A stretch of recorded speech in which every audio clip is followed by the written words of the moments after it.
What's up, everybody? Tyson Roush. Let's talk Jets. Hope everybody's having an excellent week. Free agency is just around the corner, which is exciting. A lot of rumors, a lot of rumblings, and they'll only be magnified by 30 next week with the Combine. Joe Douglas is meeting the media, which will be interesting. I'm sure he's going to tell us he wants Bryce Hunt to be a Jet for life and whatever else. But one of the biggest positions the Jets want to deal with in the offseason is getting a backup quarterback for Aaron Rodgers, 40 years old, coming off a huge injury, in a win-now season where you really can't pack it in like you did last year. According to Connor Hughes, the Jets are willing to spend big at the backup quarterback spot, something they should have did last year, but their arrogance and stubbornness allowed them to mail in the season. So this year, a lot of names are being thrown out there, and some of them are interesting, but you're wondering how many of them are actually realistic. And I guess the first place you start is the criteria for the backup quarterback. For me, I want a guy that's a veteran quarterback that's plug and play, been there, done that, and you want him on a 2-year deal. If Rodgers is playing 2 more years, I want this guy 2 more years. If Rodgers plays this year and retires, we have this guy next year to be the Band-Aid stopgap that we can move forward. So that's kind of what I'm looking at. I don't want anybody that's unproven or like a project, nothing like that. So Gardner Minshew was a quarterback that I wanted last year desperately. It didn't happen for whatever reason. He took only $3.5 million to play for the Colts. So now to mention him this year would be great, but the problem I think you have is that he now has that taste of success as a starter. I think he started with 13 games, made a great run with the Colts. So do they want him back? Are they willing to pay him big money to keep him there so he can compete for the starting job? If not, does he want to start somewhere else to compete for a job? Raiders, Steelers, and wherever else. So I have a feeling that's probably going to be the case, so he may not be available to the Jets. I don't think he wants to sit for 2 years and just wait after what he did last year. I've been wrong many times before. That's what I think. Another obvious answer for the Jets would be Ryan Tannehill. Tail end of his career at the Titans, familiarity with, Carter and Downing, and, he's just a been there, done that quarterback. He's seen it all. He's won games. He's played in big games, proven leader, like tremendous amount of experience. The contract could be pricey, but does he want that one last chance to start somewhere? That'll be interesting to see. How does he perceive his own value and his own ability going forward? But he's got to be on the Jets list.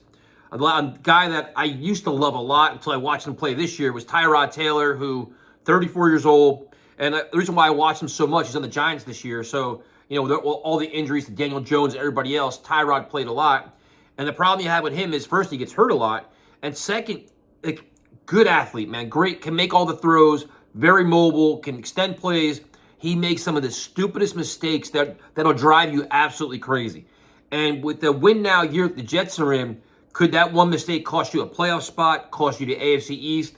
Now, I like the player. Maybe I'm just that cynical, nervous part of it, but it's just something about him. It's just, is he like a winning player? And I'm not sure that that's the guy. And maybe it's just I saw what he did this year. One of my favorites is Jacoby Brissett, who I think he made, $8 million last year. Didn't play a lot. Played well against the Jets, obviously. But, he played well with the Browns. He played well with the Colts. I think he's a very good professional quarterback that can do a lot. Good leader. I think you could plug him in, you could win games with him. And that would probably be, and also, I don't think he's looking for a starting job. I think he's comfortable saying, you know what, I will be the backup. I'll be the best backup I could be in your organization. I think he'd embrace it. So he'd be really high on my list. One guy that was mentioned to us a couple times was Tyler Huntley with the Ravens, where when Lamar Jackson went out, he played well. They made a run to the playoffs. He could throw it. He could run. I think, and he's young too, but I think, was he 26 or something? Yeah, 26. The problem I think I have with him, and not that it really matters, but it's only started 9 games. He's got not a lot of experience, which kind of makes me a little uncomfortable. Like I said, I'm looking for that guy that knows the ropes of the NFL. Like you can walk in, you see Hackett's offense, you're like, I'm good. Oh, even like Trevor Siemian, at least he knew what was going on. I don't want to have a guy that's completely overwhelmed and struggling, and this is a passing offense. I'm a running quarterback. While I like the player, I'm not sure he's the right fit for the Jets, which means I'll probably sign him, right? But and the last one, which is really interesting, is Sam Howell. Trading for Sam Howell, 23 years old with the Commanders. And I'll preface this by saying I like Sam Howell a lot. I like the way he plays the game. Now, I know he was sacked a gazillion times. He threw a million interceptions. The Commanders' offense was a complete mess. The coaching staff was a mess. A lot of things going wrong. But I think you saw some ability there. So the first thing is, what would the draft compensation be? And you got to figure it'll be a late round pick, right? Late, 4th, 5th, 6th round pick. So the compensation won't bother you. Now, people will say, well, instead of trading for him, you can draft a quarterback. My response would be, well, You're getting a known commodity. You've seen Sam Howell in actual NFL games.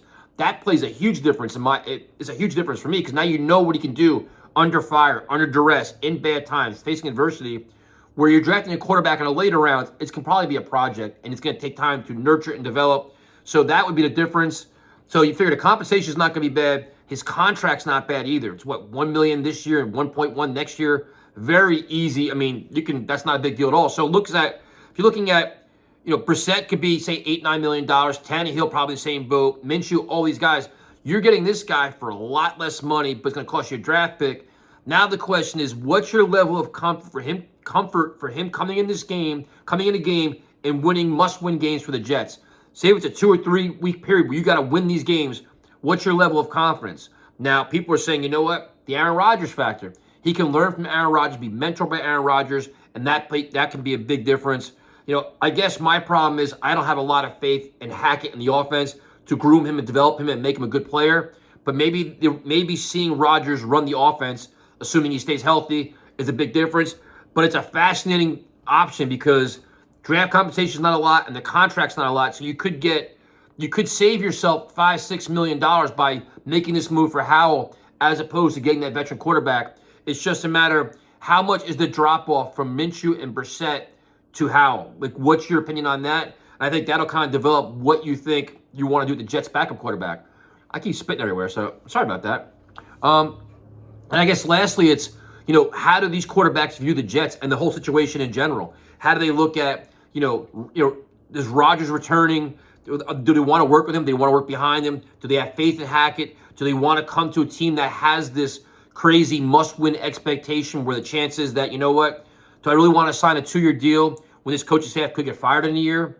That'll kind of be a thing. And that the 2-year preference is mine, not saying that should happen, but it's going to be interesting. And I'm really curious to see who the first phone call the Jets make to. Like, you want to see what their first move is. Like, do they have a clear and concise blueprint that they want to follow and be like, you know what, we want this guy, we want this guy, we want this guy, because you don't want to sit around and wait.